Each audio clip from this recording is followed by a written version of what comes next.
Hey folks, just gonna wait a minute until it's 10:40 to start.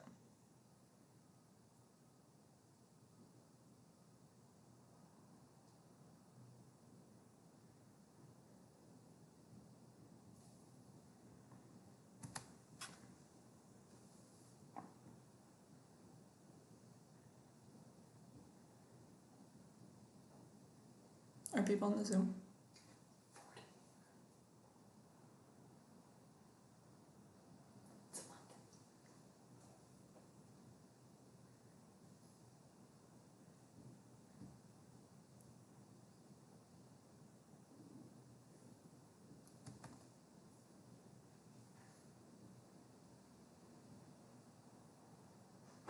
Yeah, there are about 40 people in the live as well.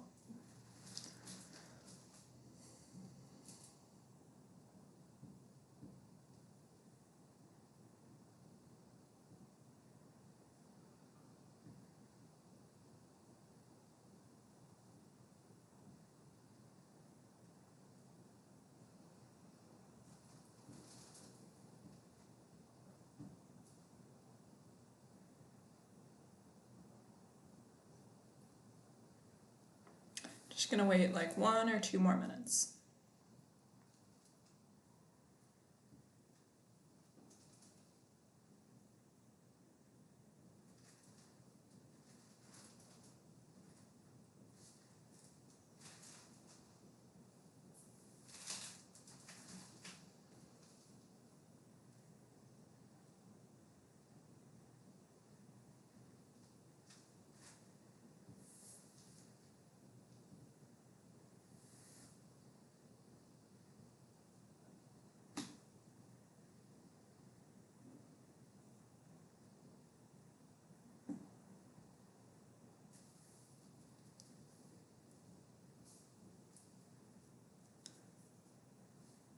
Okay, I'm just gonna go ahead and get started. If folks come in late, just go live on the video so that you're watching concurrently and you can sort of rewatch whatever you miss at the beginning later. A couple sort of logistics things before we get into the content.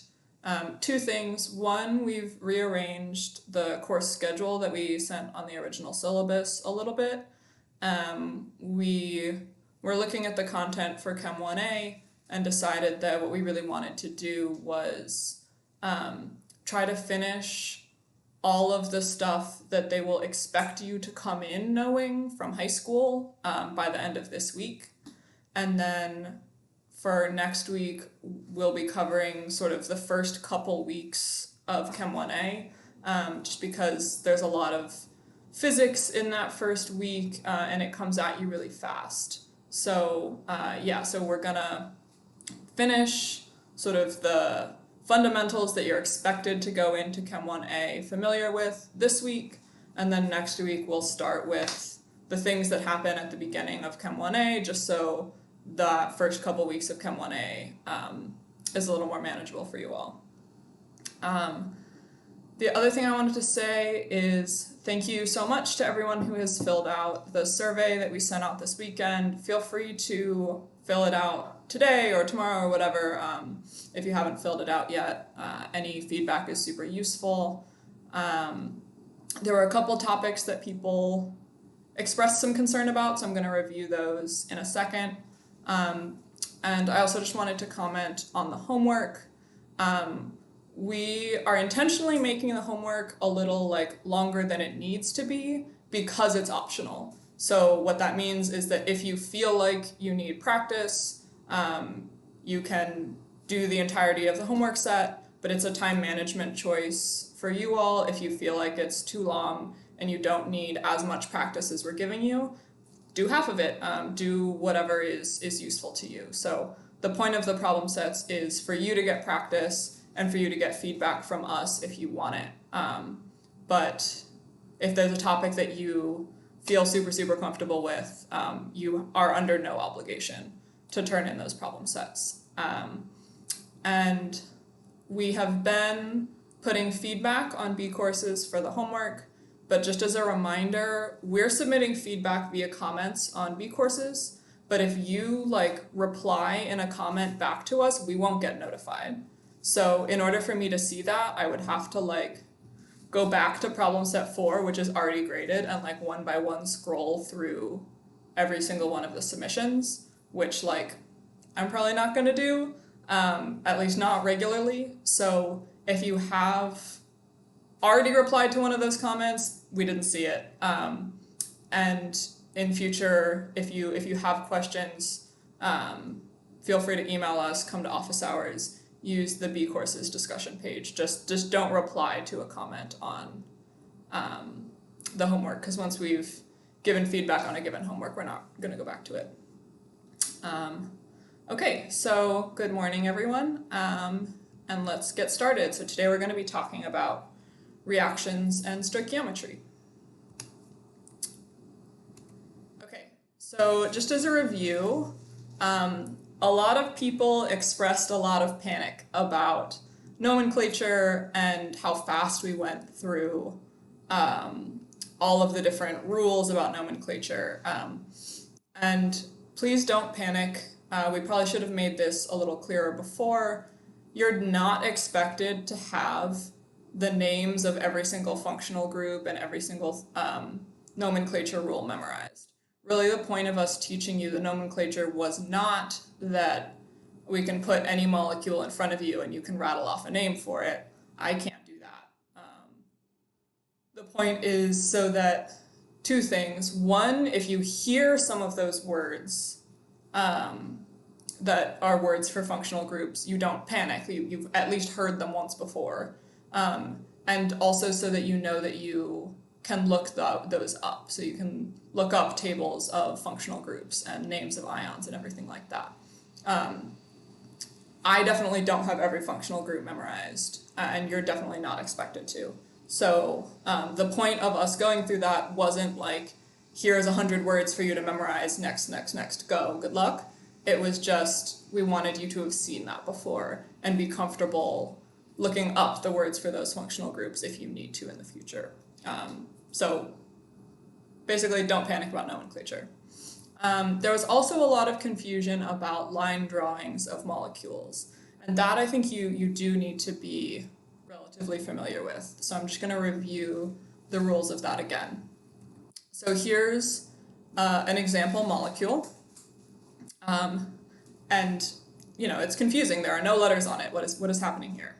So any single line is a single bond, and a single bond means that there are 2 electrons being shared. Any double line, so 2 lines, is a double bond, which is the same as 2 single bonds, so that means there's a total of 4 electrons being shared within that double bond. Then, wherever a bond is drawn and ends without specifying what element it is, it's carbon. That's something that's pretty confusing because, you know, there's no reason why it should be carbon. The reason carbon was picked is that it's just super common in these complicated molecules that we'll be drawing. So they could have just as easily made the rule be that it's oxygen. But we've really picked this, well, I didn't have anything to do with this, but it was chosen for convenience. So that's just something you have to get used to with practice. So that is wherever an actual bond line is drawn and ends without specifying what element it is. But then also, wherever there's a carbon that doesn't have enough bonds, we need to add hydrogens. So that carbon that I'm pointing to right there, it has 2 bonds to other carbons. It needs 4 bonds total, so that means it has to have 2 hydrogens coming off of it. So if I drew this molecule out in the format that you're more comfortable with, it would look like this. So we have 6 carbons and 10 hydrogens. So those carbons that have a double bond, they only need 1 hydrogen because they have 2 bonds to the other carbon and 1 bond to the first carbon. So as you're getting used to these, you may want to just sort of take the drawing that's on the left and translate it to the type of drawing that's on the right, and over time you'll sort of get more comfortable with seeing that in your head without needing to redraw it. So this is equivalent to C6H10 in our sort of more usual nomenclature. And one common tripping point on the homework was people counting the bonds often forgot about the bonds to hydrogen. So those carbon-hydrogen bonds are real bonds. So this has one double bond, and then 1, 2, 3, 4, 5 single bonds to carbon, and then 10 more single bonds between carbon and hydrogen.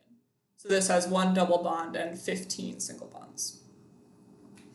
Okay, so before we move on to reactions, I just want to make sure there aren't any questions about either the nomenclature or these types of drawings and bonds and stuff. So yeah, if you have any questions, please type them into the YouTube chat.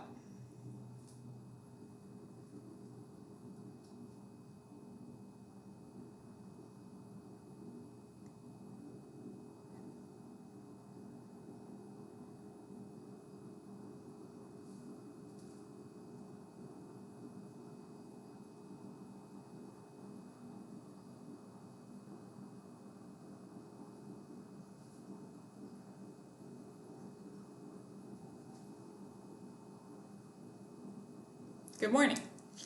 I think that there are no more questions, but if there are, please obviously stay after lecture and talk to us in office hours. Okay, so chemical reactions. The sort of formal definition is that one or more substances are converted into other substances. So basically, we're changing stuff into other stuff. That is what a reaction is doing. We call our starting materials reactants, and our products are what we end up with. So the very basic way that we draw this is reactants with an arrow going towards products. So as an example of one that sort of isn't written with explicit like chemical compounds, if we had flour, yeast, and water, we could react that to make bread. So our reactants are flour, yeast, and water, and our product is bread. A couple sort of drawing nomenclature things, and we'll get to more later. If I put this little delta symbol or a little triangle on top of my arrow, that means that the reaction needs heat to proceed. So if I just throw flour, yeast, and water into a bowl and leave it on my kitchen counter, I will not make bread. I need to heat it in order to make bread to happen. Make bread here. And you might also see people write the actual temperature on top of the arrow. So that's sort of the same thing. It's just a little more precise. And then the other thing is that the arrow between reactants and products indicates direction. So if my arrow is only going in one direction, typically that means that the reaction is irreversible. So once I have bread, I cannot, no matter what I try to do, get flour, yeast, and water back. If you see an arrow that goes in both directions, so sometimes you'll see it drawn like this, sometimes you'll see two arrows on top of each other, one going in one direction, one going in the other. That means the reaction is reversible. And sometimes you'll see the sizes of the arrowheads changed to indicate the speed. So in this case, the arrowhead is bigger going towards the products and smaller going towards the reactants. So this hypothetical reaction would rather go from reactants to products than products to reactants, but it can go backwards if it has to. So for the rest of today, I'm just going to have the forward arrows just to simplify things, but just be aware if you see an arrow that goes sort of a little bit backwards the other direction, that's what that means. Okay, so in your breakout rooms, I want you to think about a chemical transformation that you might see in your daily life. So for example, that flour, yeast, and water goes to bread example would be a good one. Pick a different one, but that would be an example. What are the reactants? What are the products? And how would you write it down as a chemical reaction? So I'll give you a couple minutes to chat about that in your groups. Obviously, there's an infinite number of correct answers, but I just want you to think about where you might see reactions in your daily life. So I'll give you just a few minutes to chat in groups.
Okay, let's just take about 30 seconds to finish our thoughts and come back together.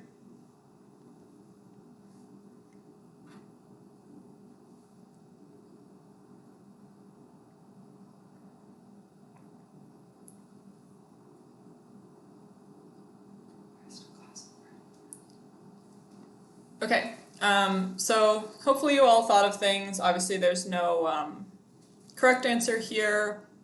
One example that was the first one that came to mind for me was photosynthesis, which you might have learned about in your biology classes. So what's happening with photosynthesis is plants are converting CO2 and water to glucose and oxygen. So if that's my reaction, my reactants are CO2 and H2O, and my products are glucose and oxygen. So yeah, like I said, any number of possibilities there. Okay, so then when we're dealing with reactions, one thing we have to think about is conservation. So mass is not created or destroyed, which is the same as saying it is conserved. And then reactions take place by moving electrons around. So when we talked about valence electrons, this is why we talked about valence electrons. Valence electrons are what determines reactivity, because it's those valence electrons bonding with valence electrons on other atoms that is the making and breaking of bonds that causes reactions to happen. So because those reactions take place by moving electrons around, protons and neutrons are not involved. There are exceptions, so nuclear reactions involve the nucleus of an atom, that's why they're called that. We in this class are not going to study nuclear reactions at all. You can take whole classes about nuclear reactions. If you did have a nuclear reaction and you were changing the number of protons in an atom, by definition you would change the identity of that atom. So if I had, hydrogen and I added a proton to it, now I have helium. But whenever you are not doing nuclear reactions, which all of the reactions we're going to talk about for the rest of the course are not nuclear reactions, then atoms of a given element must be conserved. So if we're not messing with the protons in an element, then we can't change its identity.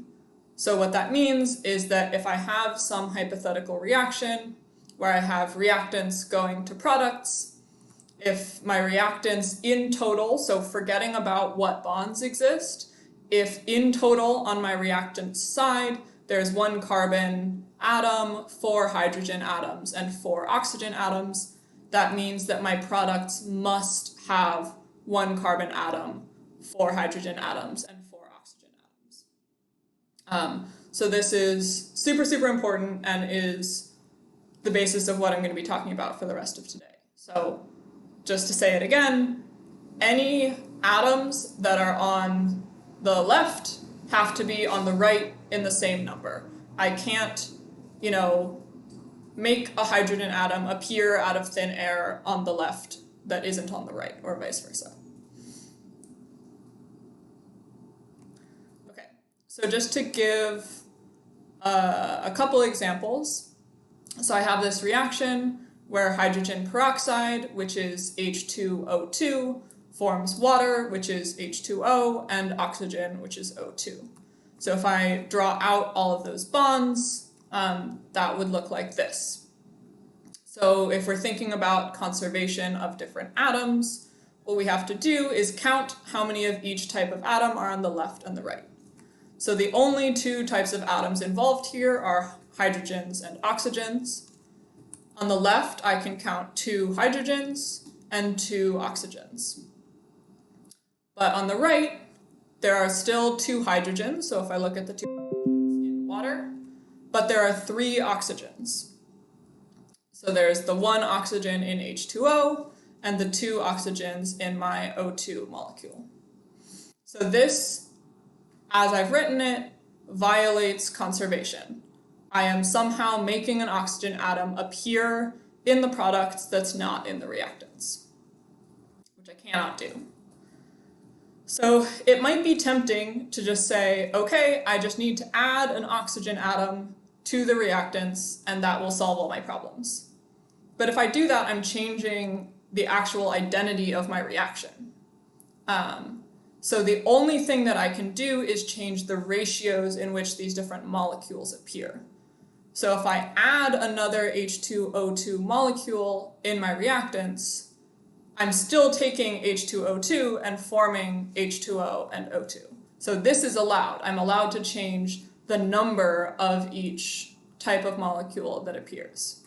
So now I have to redo my counts. So now on my reactant side, I have 4 hydrogens and 4 oxygens. So then I can go back to my product side and modify my product side to make sure that it matches the reactant side.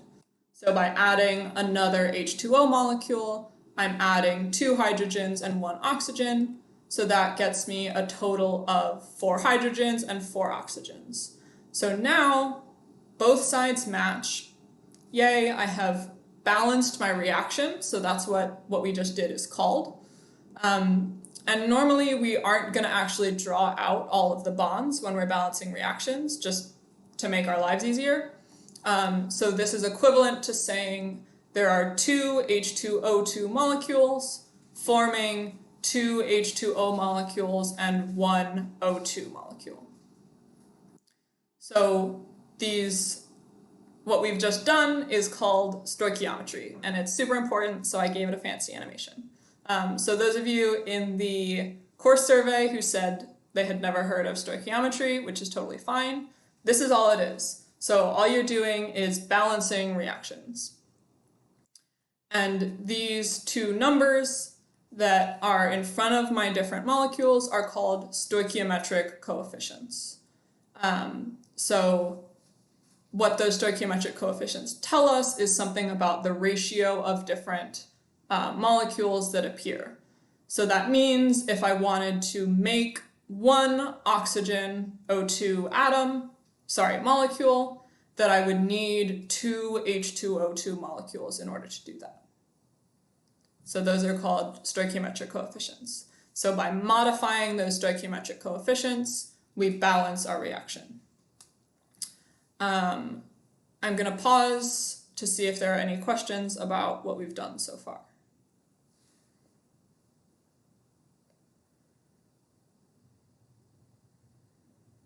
So we're going to go over in a minute how to do this for more complicated reactions, but for now I just want you to understand why we're doing this and what our goal is.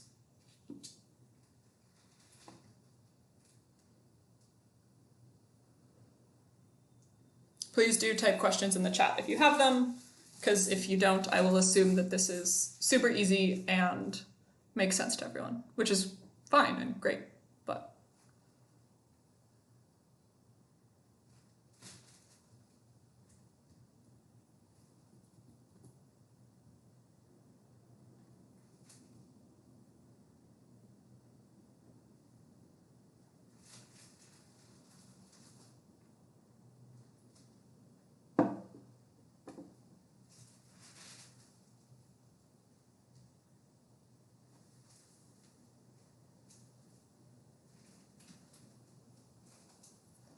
Okay, I think there are no questions, but if any come up, go ahead and type them in and I'll answer them as soon as I am between sentences. Okay.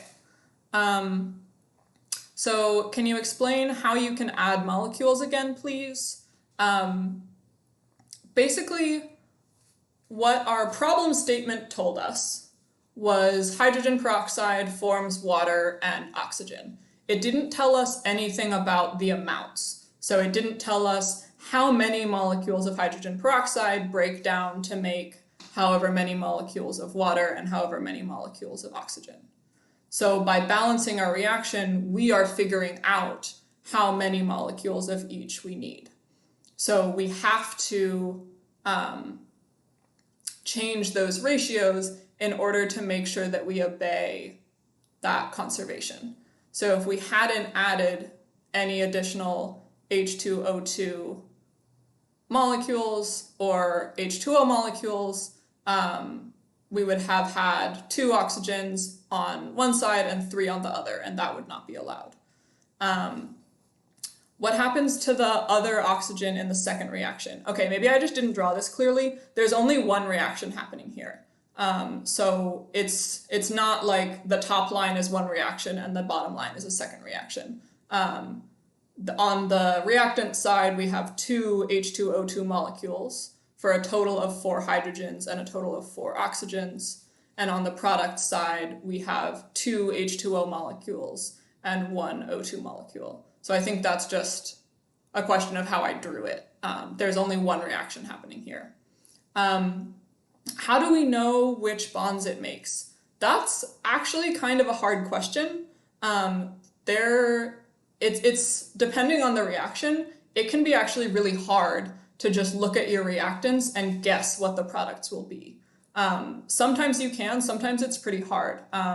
There's like a whole chunk of organic chemistry, which is a more advanced chemistry class that you can take if you want, that is sort of all about figuring out what bonds are likely to form. And it's really hard, and you don't have to know how to do that. So what we'll be doing here is I'm just going to tell you H2O2 forms H2O and O2. So that tells us what bonds exist on each side, and we just need to know how many of each molecule is on each side. So yeah, you definitely don't need to be able to predict which bonds will break, which new molecules will be formed. That's really hard. Okay, I'm just going to pause again to see if there are any more questions. I hope that clears things up a little bit.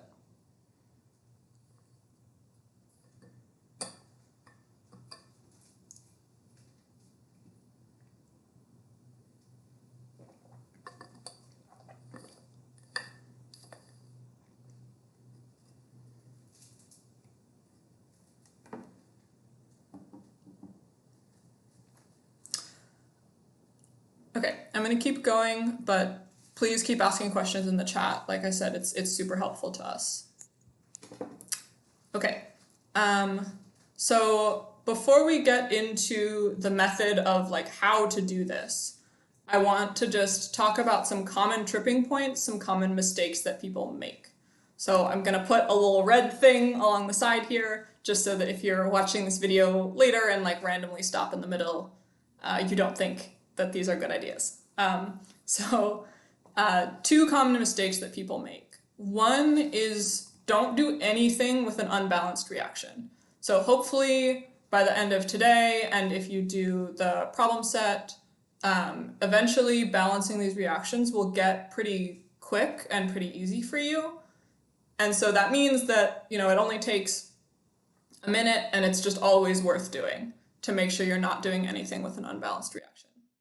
So for example, if I asked you the question, given the following reaction, how many molecules of H2O2 are consumed per molecule of O2 formed? So this reaction is currently unbalanced. It's the same reaction I showed you on the previous page. So if we count on the reactant side, we have 2 oxygen molecules, and on the product side, we have 3. So our reaction is unbalanced. And so if you tried to answer this question using the reaction as written, you might think, I need 1 molecule of H2O2 to make 1 molecule of O2. And that would be incorrect because you need to balance the reaction first. And then a common mistake in how people go about balancing reactions, if I tell you to balance this same reaction, this H2O2 goes to H2O plus O2, some people really want to just add an oxygen on the reactant side. So now this reaction that I've written is balanced. On the reactant side, there's 3 oxygens, and on the product side, there's 3 oxygens. So it's balanced, but it's a different reaction. I didn't say H2O2 reacts with an atom of oxygen to make H2O2 plus O2. So I've changed the reaction when what I want to do is keep the same reaction, but just change the stoichiometric coefficients so that the reaction is balanced. So what does consumed per molecule mean? So basically what the stoichiometric coefficients, which are the numbers that I put in front of each molecule, what that's telling us is a ratio. So what I'm doing is I'm consuming H2O2 and I'm making H2O and O2. So if this reaction was balanced, what that would tell us is that if I consume 1 molecule of H2O2, so H2O2 is a reactant and it gets used up, then I would make 1 molecule of O2. But this reaction is not balanced, so we need to balance it first before we can answer that question. So thinking about why what I've done on the bottom here is wrong, the reaction that I asked you to balance looks like this, and you have changed the reaction by adding a new molecule or element that wasn't there before. So you've balanced a reaction, but by totally changing what the reaction is. So I want to give you a minute in your groups to think about what the correct answer to these questions is. So go into your breakout rooms. Yep, stoichiometry is literally just changing the leading coefficients to balance a reaction. That is exactly right. And we'll go through sort of the process of how to do that for more complicated reactions in just a minute. So yeah, for now, just go into your groups for a couple minutes and think about what you think the right answers to these questions are.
Okay, it's okay if you're not done, but let's just take about 10 seconds and come back together.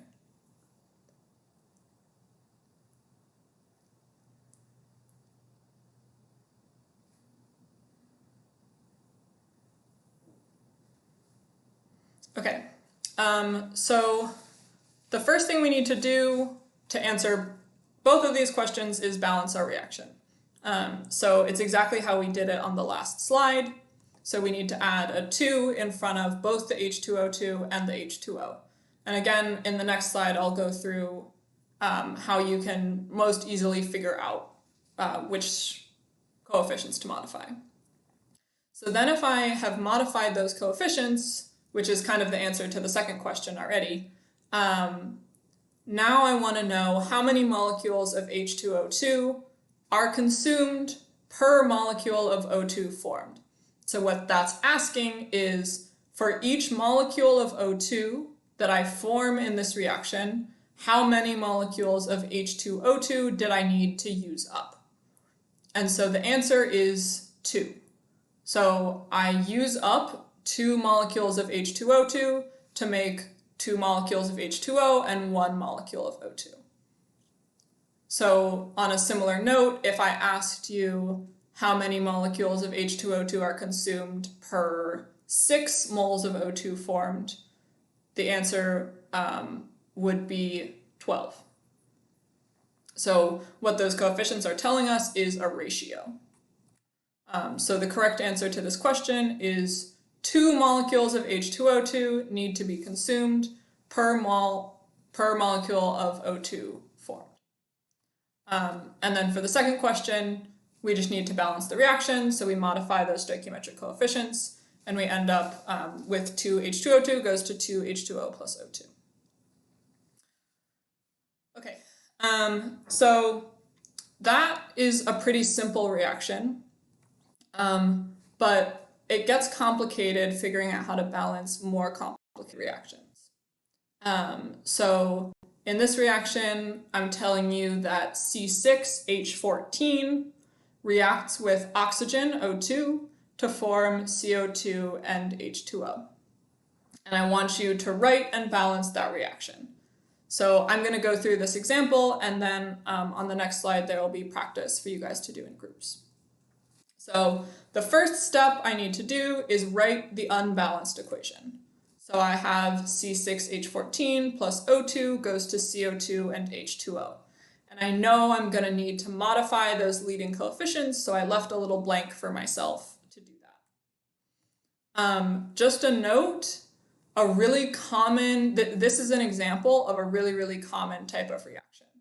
So combustion of some molecule means that molecule plus O2 reacts to form CO2 and H2O. So if I ask you to write the reaction for combustion of C6H14, this is what you'd write.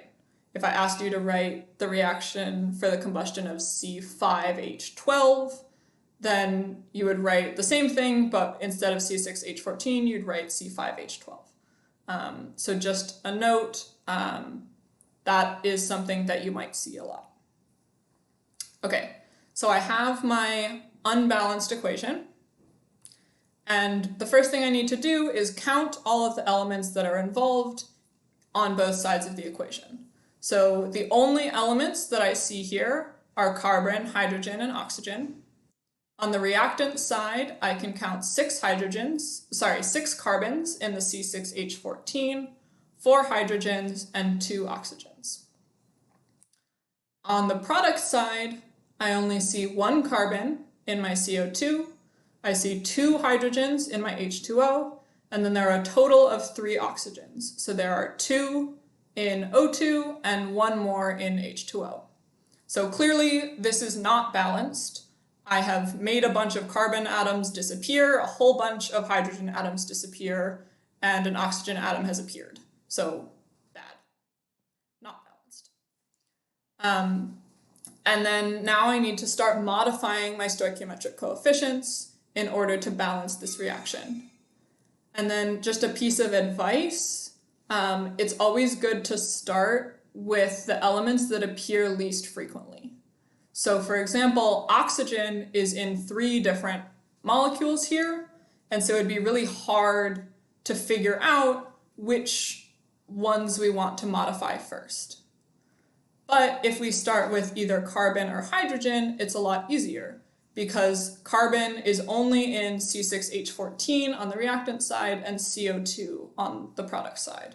So we know that if there's a 1 in front of my C6H14, there has to be a 6 in front of my CO2 in order for them to be balanced for carbon. So that's exactly what I'm going to do. I'm going to start with carbon. I could have just as easily started with hydrogen. That would have been fine. But I've just sort of chosen to go left to right, and I'm starting with carbon.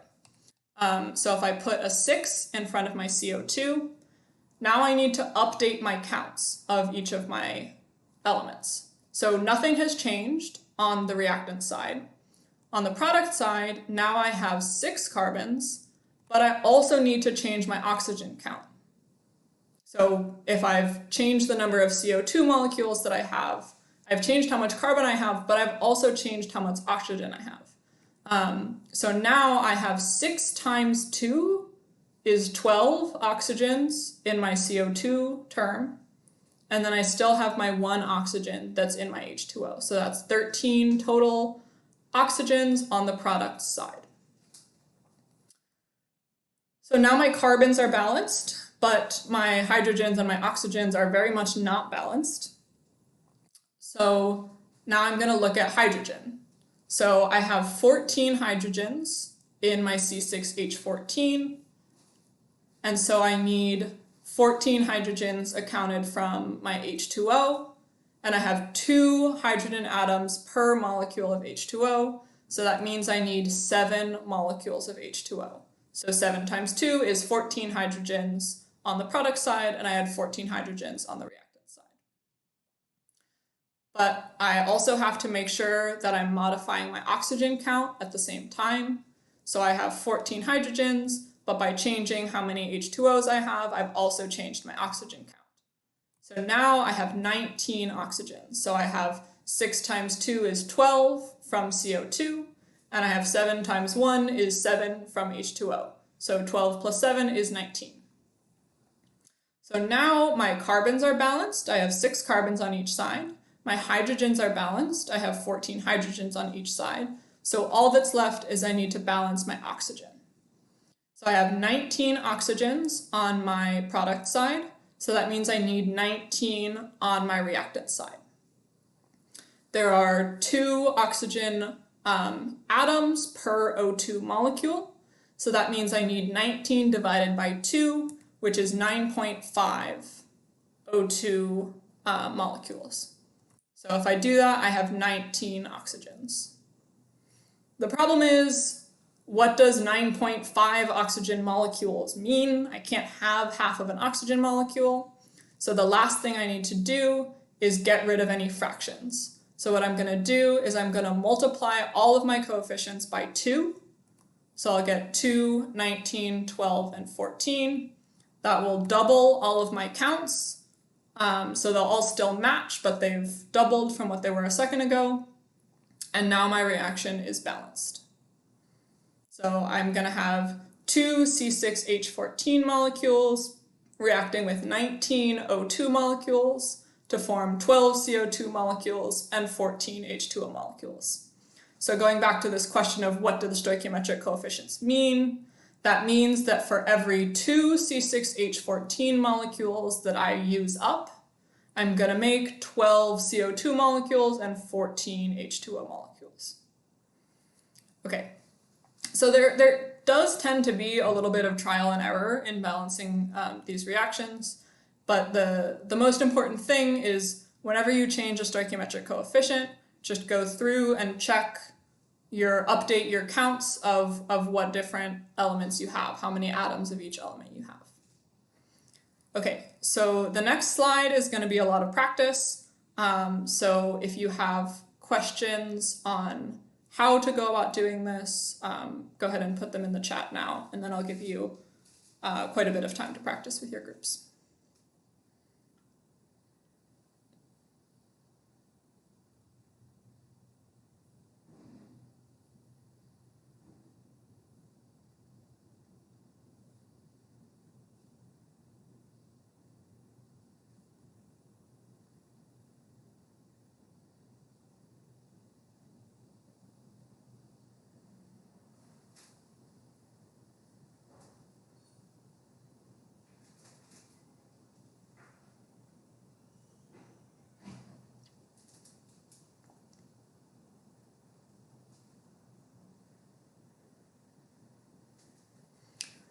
Okay, so I'm going to put a bunch of practice problems up. I just want to remind you that a lot of people come from different levels of chemistry backgrounds. So if balancing these reactions is super easy for you, don't just go into your group and sort of blurt out what you think all the answers are. Actually work with your group and make sure that everyone in your group knows how to solve these problems and that you actually work through them together.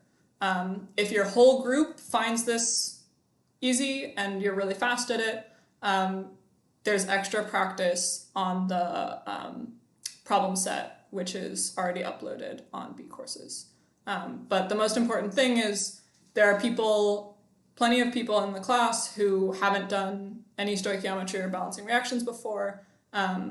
So the goal is to make sure that everybody leaves understanding how to balance reactions. Okay, so I've put up 4 reactions for you all to balance in your groups. So go ahead and break into your groups and work on them.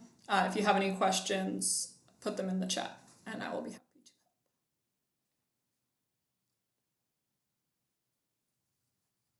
to. And if your group is done at some point, also put that in the chat so I know how we're doing on time.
Okay, I'll give you like 2 more minutes, although if that doesn't seem like enough time for you to finish balancing all 4 of these, let me know in the chat and I can give you a little more time too.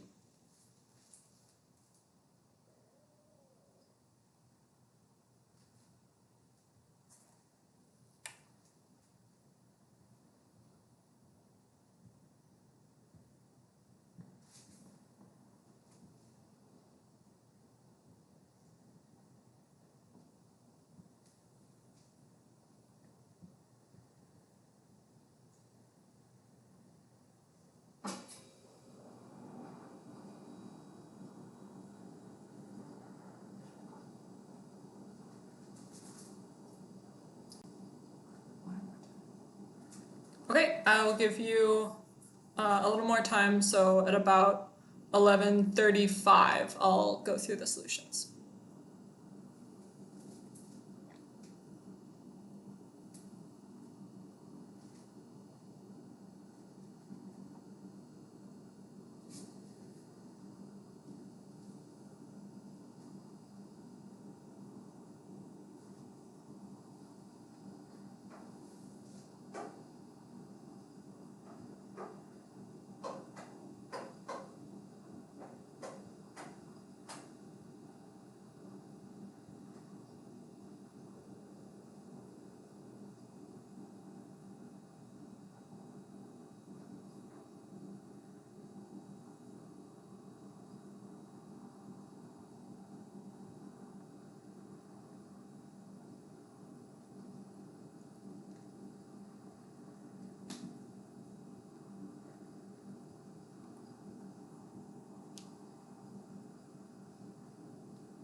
Okay, so just about 1 more minute.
Okay, so let's just take about 10 seconds to finish your current sentence and then we'll come back together. It's okay if you're not totally done.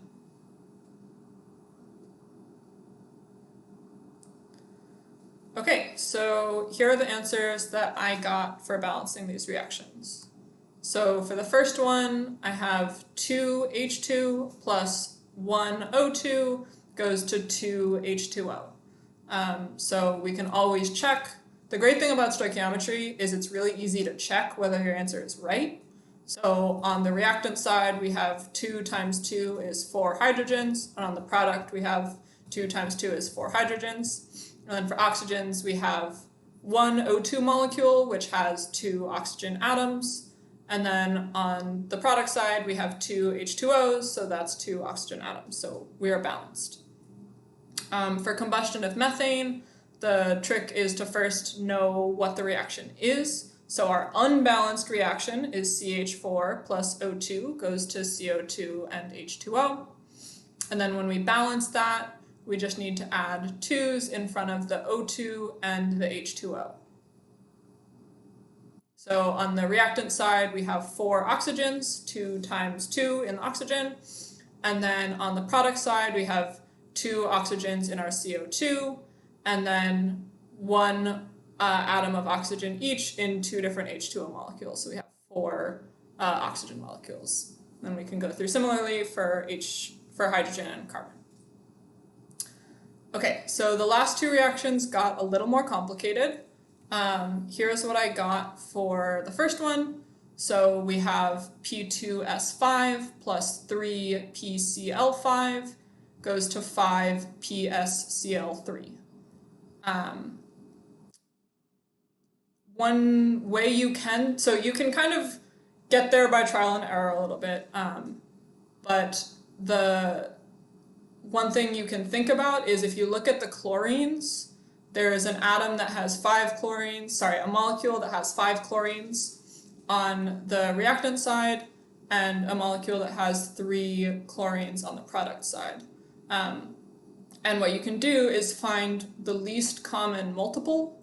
So we're gonna need at least 15 chlorine atoms. And so that's where we can kind of immediately figure out the 3 and the 5. So it's a little bit like cross-multiplying, kind of. So if that makes sense to you and makes it easier, great. If that's not a way you want to think about it, that's fine. But that's just something that helps me. But like I said, we can always go back and check. So starting with our phosphorus, we have 5 on the reactant side, so P2 plus 3 of the PCl5, and then we have 5 on the product side. We have 5 sulfurs on each side, and we have 15 chlorines on each side, so this is balanced. And then the last one is this one, so 4Fe2P plus 18S goes to P4S10 plus 8FeS. So I personally started with the P, and I knew that I needed 4 Fe2Ps, and then went to the iron, which is Fe, did that next, and then lastly figured out the sulfur. So we're going to move on from stoichiometry right now, but if anyone has any questions on this, now is a good time to ask. Or I also just want to say that you should really practice with this. So if you've been sort of inconsistent on doing the problem sets, which is totally fine, if this is something that's new to you and is a little tricky, I would definitely recommend that you do this problem set. It's kind of going to be expected that balancing reactions is, I don't want to say secondhand, but I would definitely feel comfortable balancing these reactions before going into Chem 1A. Okay, so the last thing I wanted to talk about is phases and catalysts. So just some more letters you might see on your reactions. So the first thing is that if you can find what phase a given substance will be in, you should include it. So for example, P2S5 is a solid, PCl5 is a solid, and PSCl3 is a gas. So I would write the S in parentheses means it's a solid, the G means it's a gas. If there's an L in parentheses, it's a liquid. And if there's an AQ, that means that this thing is dissolved in water. So the one thing I'll add on that, though, is that if you don't know the phase or you can't find the phase, don't get tripped up. It's great to include it if you can. If it's given in the problem statement, you should definitely throw it in your reaction. But it's not like a rule that your reaction is not valid if you don't have that information. So if you don't know, that's okay. There's a question on the combustion of methane. So basically, the definition of a combustion reaction is that whatever I'm combusting, so in this case methane, reacts with O2 to form CO2 and H2O. That's just the definition of what combustion means. So when I say write the reaction for the combustion of methane, you write methane, which is CH4, plus O2 goes to CO2 and H2O. And then once you've done that, you just balance the reaction, just like any other reaction. I hope that helps, but feel free to come to the Zoom room after class if you're still confused. And then the last thing you might see is what are called catalysts. So what a catalyst does is it increases the rate of the equation, but without actually being consumed or produced. So for example, SO2 and O2 combine to make SO3, but this only happens in the presence of this molecule called V2O5. So don't worry about, what V2O5 is, but what's you need to know is that it's a catalyst. So it needs to be there, but it doesn't get produced or consumed. So you might be tempted to take this reaction, which is SO2 and O2 goes to SO3, and put V2O5 on both sides. But we really want our reaction to be as reduced as possible. So this is not how we're going to do it. What we actually do is we write it like I'm showing here, where SO2 plus O2 goes to SO3. That's our overall reaction. But V2O5 is our catalyst, and we put it on top of the arrow. So I just want to give a very quick background on why this happens. If this is confusing to you, this explanation is not super essential, so don't panic. I'm going to go through it kind of fast in the interest of time.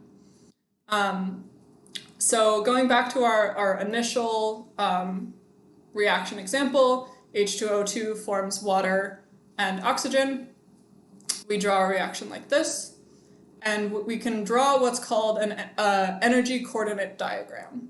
So on our x-axis is our reaction coordinate. You can think of that almost like time.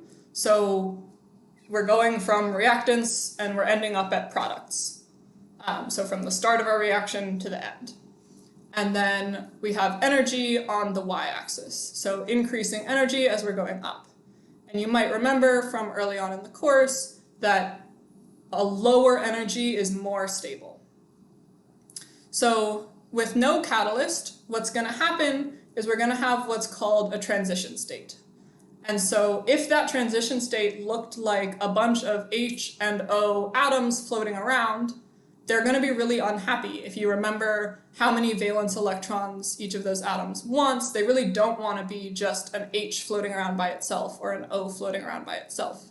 So we're going to have to get from our reactants to a much higher energy state and go back down to our products. And that is what's called a barrier. So you're going to need a lot of energy to make that reaction happen. However, if we add a catalyst, what that catalyst is going to do is bond temporarily with our hydrogens and oxygens to make them happier. So now they don't have to float around unhappy by themselves. They have a lower energy transition state that is happier than it was before. And then those bonds are going to break, so MnO2 is not permanently bond to our reactants or our products, but it just brings down that barrier a little bit. So that is basically the mechanism of how a catalyst works. But like I said, what's most important is you know that a catalyst is not reacted or produced, it just sits on top of our arrow and makes our reaction go faster just by being there. I hope that makes sense and is not too confusing. That is all we have for today. So like I said, the problem set is up on B courses. If you have any questions, Katie and I are going to be in the Zoom room in just a minute.